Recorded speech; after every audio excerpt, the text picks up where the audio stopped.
Hello everyone, welcome back. Welcome. I'm Genesis013, and you may be wondering, this clearly is not Final Fantasy V. You're right, this is actually Dark Souls. I kind of wanted to try to do something that I normally haven't done before. And the fact that I've been playing this game for quite a while, but I decided to try to do like an actual separate game with it. So here we are. I'm just gonna go ahead and create our new character. This guy, what should his name be? I thought it was ahead of time, but what about that last, actually?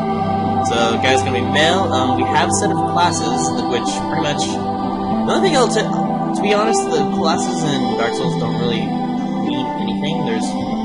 Other than just like your stat allocation, just to begin with, but. And this is actually kind of a cool thing about this game. You could just start off like I could pretty much like start as a knight, and then like at the end I could just be like squishy sorcerer, or vice versa, or I don't know, just anything you want to do. But I think for the sake of what I have planned for this at least, I'm going to be I'll go for a sorcerer this time. It'll be different. I've never done one, and here's some gifts we can go for, which is like, just depending on how you want to start, you can go with nothing. You can have a ring that does a little interesting thing later on. A crappy ring, pretty much what everyone does, a key that everyone does, because, well, it opens everything, but I'm not going to do that today. Despite my better knowledge, despite my better knowing, I'm not going to actually do that, So yeah, we're going to actually take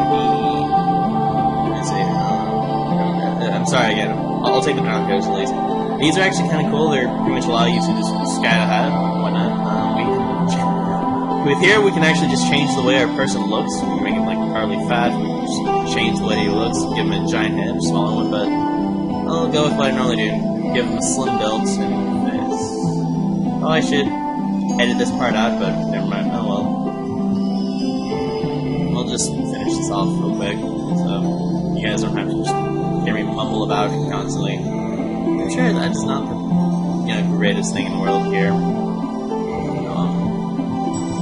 What's his name? Actually, I do know. Valtier. Yeah. I'm actually playing the game on Steam, so there's a bit of interesting thing. I'll be quiet for this actually. In the age of ancients, the world was unformed, shrouded by fog. A land of grey crags, arch trees, and everlasting dragons.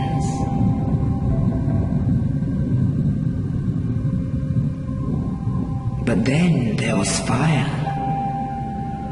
And with fire came disparity. Heat and cold. Life and death. And of course, light and dark.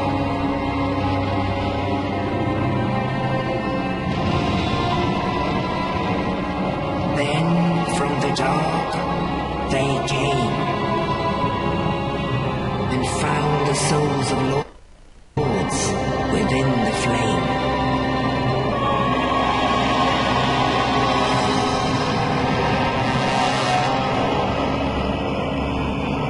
Nito, the first of the day.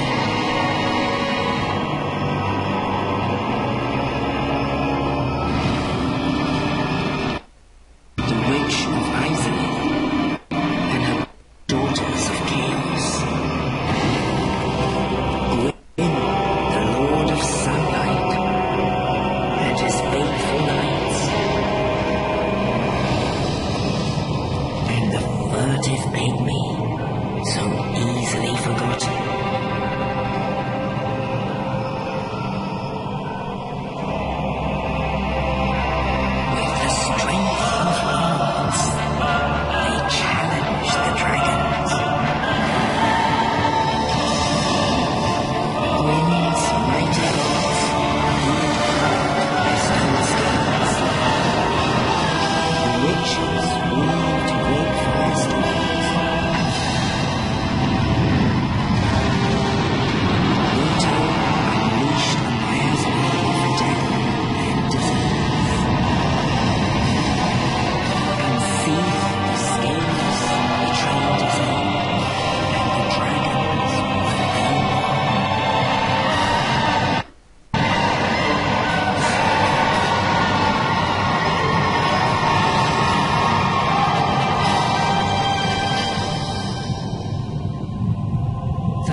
age of fire.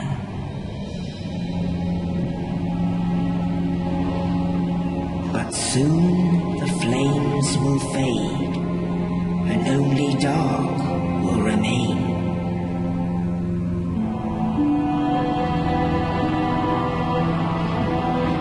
Even now, there are only embers, and man sees not light, but only endless nights. And amongst the living are seen carriers of the accursed dark side.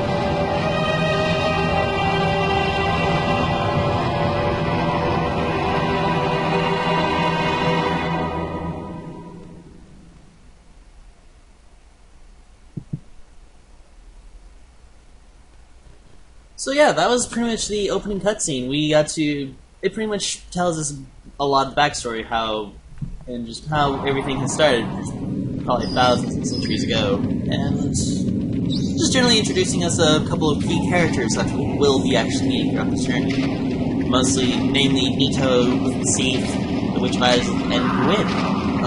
Yeah. And that one other woman you saw, the girl you saw, the blonde-haired woman, we'll be meeting her actually there shortly. And I think also that night, I might be mistaken. I'm not too sure. I'll be lying very short. Oh well, I'll try to fix that actually. But basically, she's just saying like, oh, the undead are branded with the dark side, and pretty much all are corralled and locked away to the north and left in this asylum here in this little prison-like area. Too rot for the end of the world, and this is actually our fate as well. There we are, yeah! It's such a cute little rat. Plague rat. Plague rat is the best rat. So come on, Valtier. Open wide and show us your face. Ah, yeah. Isn't it lovely? Much different than what you created, eh? Oh yeah. We'll be meeting that guy a bit later too. He's got an interesting story. Interesting speculation with him. And I love how he just dropped a dead body, and I always love it how literally he just drops a body in your cell basically. But yes, welcome to the Northern Undead Asylum. I apparently just do not know what I'm doing. So I'm just going to fix it.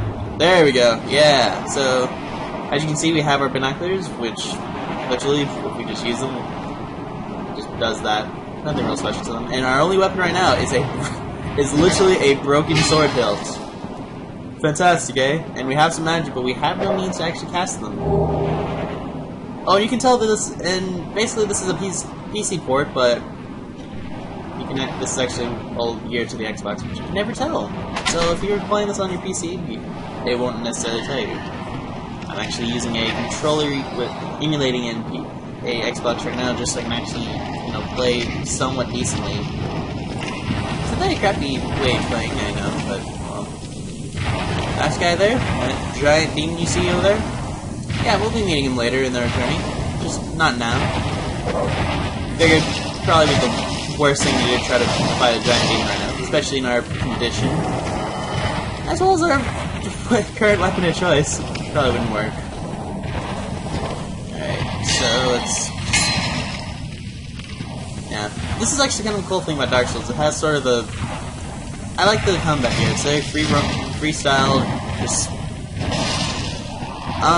These aren't really the best people to show the combat right now, but you'll kind of get an understanding. The world itself, very open-worlded, just everything is very connected, sort of like a Metroid game, I guess you should say. At least the best way I could put it, where I could understand it.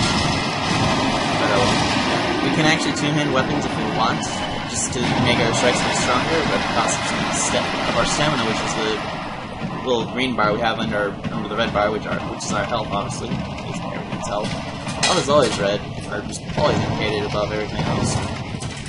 The giant circle we have there, that actually is going to be important.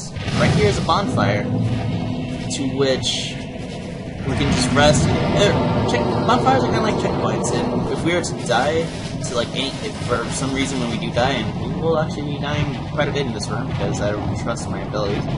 We'll actually will appear in, and if you've set on a bonfire, we'll actually go back to that last bonfire we rested at should we die, which is kind of nice. It saves a lot of trouble of running back from a lot of places depending where you rest or if you're speed running. And yeah, there's another demon, by the way. It might not seem like it, or you may not notice, but yeah. This is a tutorial, by the way. And how they greet you? With a boss, which we cannot actually fight. And I took that like a champion, so we could fight him, but we're just going to go away through this door that actually opens up as he falls. But we'll be dealing with him later, just not now, because, well, as you can tell, all we have is just a broken sword. So we're just gonna rest at this bonfire instead, and kind of heal up the minuscule damage we took, which, I'll be honest, did not think that would actually. I don't think that's ever happened before. I don't think I've legitimately ever been hit before. And going through here, well, we have an archer shooting at us, and here we have sort of a shield for us, so we can have a bit of protection. And pretty much down here, these are messages from the developers. We'll be seeing more messages like this throughout the game, but they won't be from the actual developers themselves. Mostly they'll be from actual players. So this game has kind of a way of integrating. The co-op system is the multiplayer version of this is interesting. So yeah, blocking makes things a bit easier for us. And here we actually have a little better of a weapon, a dagger, which, as you can tell, has this, and the param bonuses are actually kind of interesting. Basically, anytime we scale we have anything, we put any more to our stats, specifically if we put anything to our dexterity, which is the open hand, we actually will do more damage with this weapon, ironically, and since we have descaling, it's actually very good. And here's just a little thing we can learn, just nothing bad, worse, just something standard. If we look to like some of our actual gear, well, it says here the cloak worn by proper sorcerers who studied at Vinheim Dragon School. The majority takes pride in having studied at the academy and looks down on breaking the formal dress code established on sorcerers. Oh hi, you came down. That's interesting. I've never seen him come down before. Normally he just waits up there, but then again, I normally just chase afterwards. But oh well. So yes, that's generally our backstory. We are a sorcerer of Vinheim, which has pretty much a dragon candy for people who want to learn sorcery. Vinheim, I actually do not know all that terribly much about. The most I can think of is pretty much they're just sort of a different country outside where we are, and we pretty much came here, I suppose to gain more knowledge, or just push it away. And by the way, you see that little rough silhouette, which I can hardly see, even though I have the brightest silhouette? That's a trap. And if you were first playing this game and did not know, that would actually hit you. It does. It probably will hit you. Why? Because the game's kind of a dirtbag that way. So yes, and yeah, as you can see, we can we're able to dodge roll, it's able to do it. And here's that guy from before again. As you can see, he's been smashed to the ceiling. Because when we first met him, he was on the ceiling and dropped the body in our cell. More than likely, what I'm guessing is probably that demon up there that we met, the Asylum demon, that briefly popped up and just hit me before I ran off. Probably saw him up here, thinking he was trespassing, and just smashed him down here with that giant club of his, so it's understandable. So, yeah. Oh, you. You're not hard. Thank goodness. I'm done for. Yes. I'll die soon. Then lose my sanity. I wish to ask something of you. You and I are both undead. Hear me out, will you? Yeah, we'll hear you out since you're obviously dying. but perhaps you can keep the torch lit. There is an old saying in my family: thou who art undead art chosen, and thine exodus from the undead asylum maketh pilgrimage to the land of ancient gods. When thou ringest the bell of awakening, the fate of the undead thou shalt know. Well, now you know. And I can die with hope in my heart. Oh, one more thing. Here, take this. An Estus flask. An undead favorite. And yes, so we get the Estus flask, just kind of a pretty much our healing potion. It's just something to help us recover health. We'll get the Undead Asylum F2 East Key. Now I must bid farewell. I would hate to harm you after death. So go now, and thank you. And yes, as I mentioned before, Estus flasks are pretty much a favorite of the undead. Pretty much all undead covet this drink. Basically, it helps them restore their life. Basically, yeah,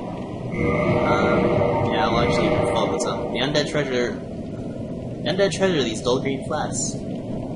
They filled with Estus on battle fires, fills HP.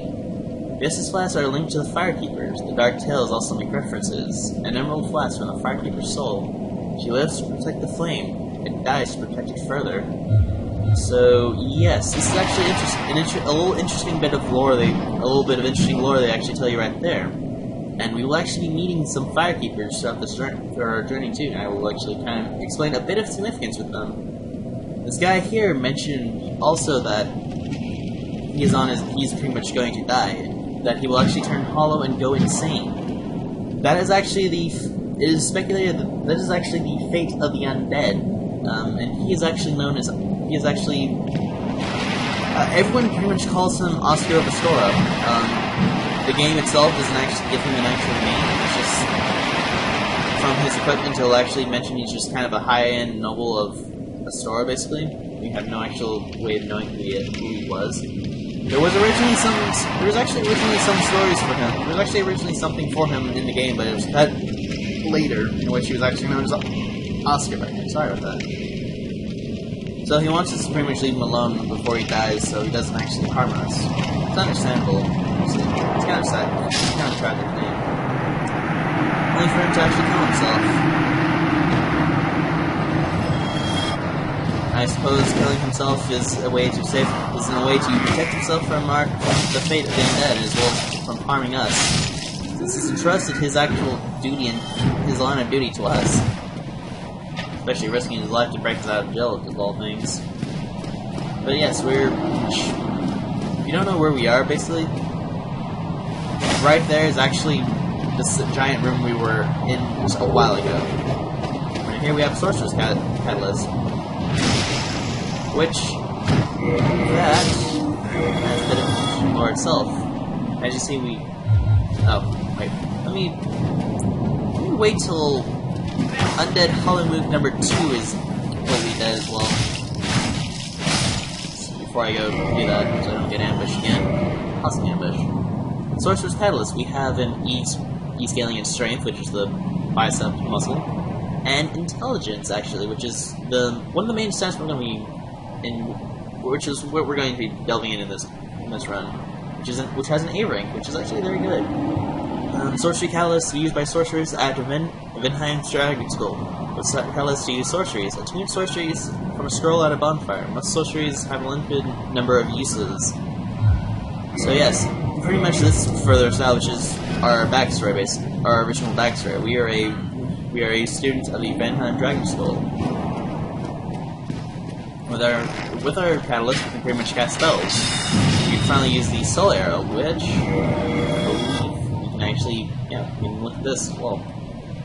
Elementary Sorcery, Fire Soul Arrow. Soul Arrows inflict magic damage, making them effective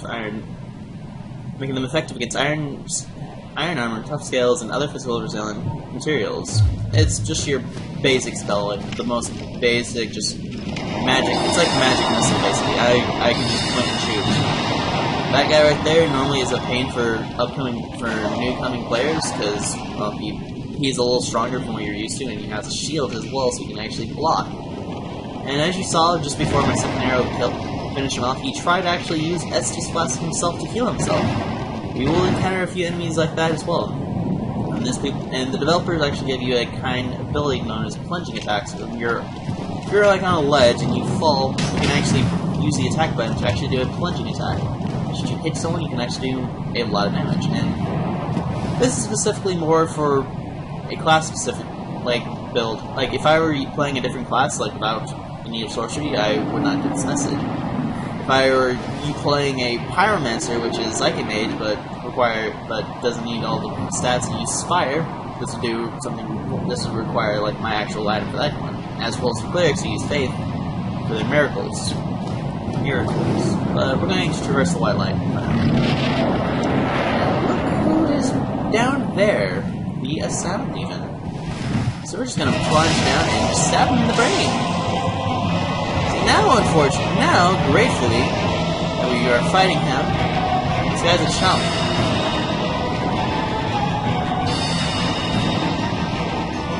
We can literally just abuse the soul arrow. He will not be able to hit us. See, we have kind of, even though we've just barely escaped ourselves, we've managed to gather most of our equipment that I presume we actually had before we were captured into the north. And so we've grown a bit stronger through that, and defeated our first boss, which is actually the end of this tutorial area. We've required the big pilgrim's key, which pretty much is, but this chosen undead must not know the spirit. Yeah, pretty much is key to the inner doors of the Undead Asylum main hall. Big key belonging to a chosen undead pilgrim. This chosen undead must not know what this pilgrim has in store. There's kind of an interesting commentary there. So basically, in a way, I can see that the Undead Asylum is sort of a way to the chosen undead is supposed to be you. It's sort of a way of saying like you have a magnificent fate ahead of you. At least you would assume, because well, I'm the chosen undead. There's obviously something important for me to do, right? Well, you'll see. You'll see.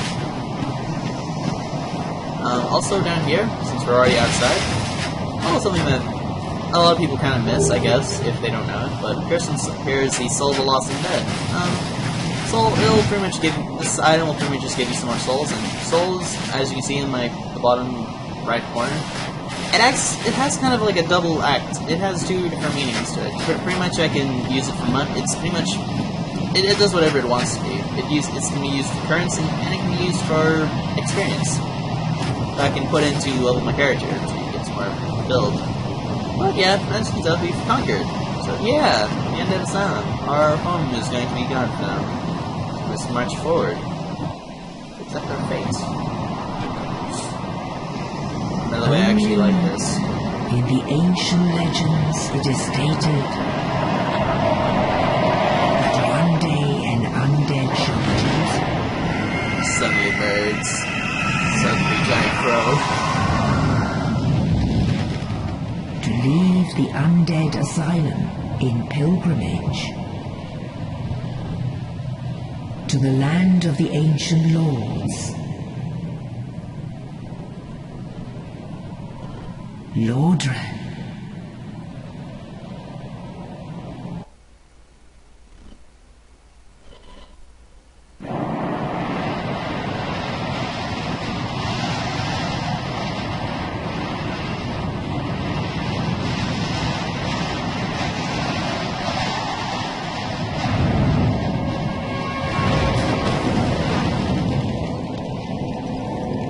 So here we are.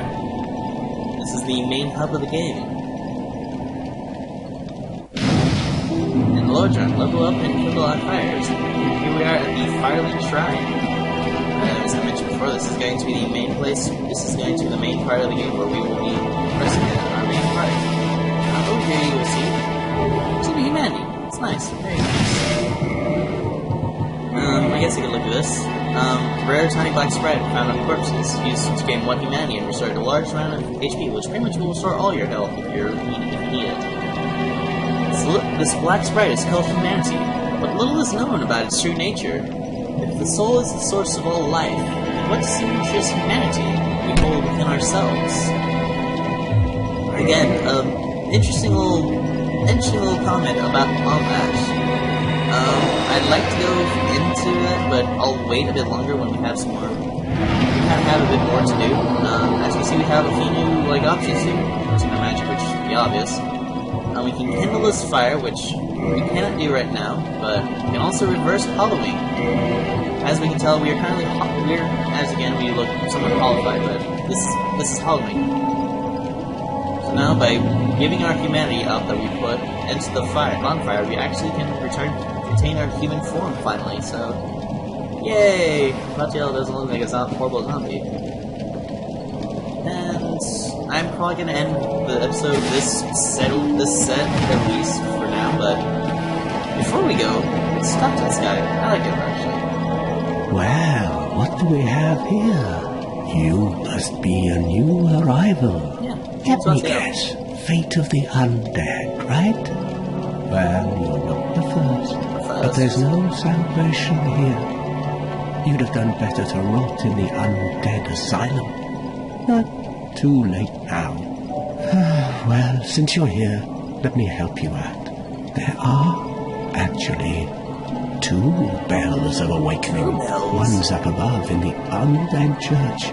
The other is far, far below, in the ruins at the base of Blight Town. Ring them both, and something happens.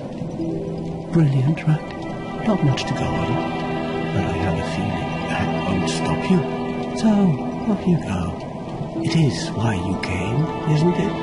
To this accursed land, the undead? I like this guy, honestly. But as you can tell, he's kind of a bit insane, a bit crazy. But he does give you some helpful insight at least. Like, for instance, what the man who freed us from our cage said there was just 1 bell, or believed that there was 1 bell from his family saying. He's actually informed us that there is actually 2 bells for Serena. One up above, in an undead church somewhere, and the other far below in the base of a place called Whitetown. So, yeah. I think this is a good way to set. I think with that in mind, we'll actually I'm going to call it a set. So, thank you for watching this new, pretty much this playthrough of Dark Souls. I hope you enjoy this little extra thing I had in mind, and I guess I'll see you guys in the next recording set. So, I've been Citizen 013. Good day, everyone. Any of that.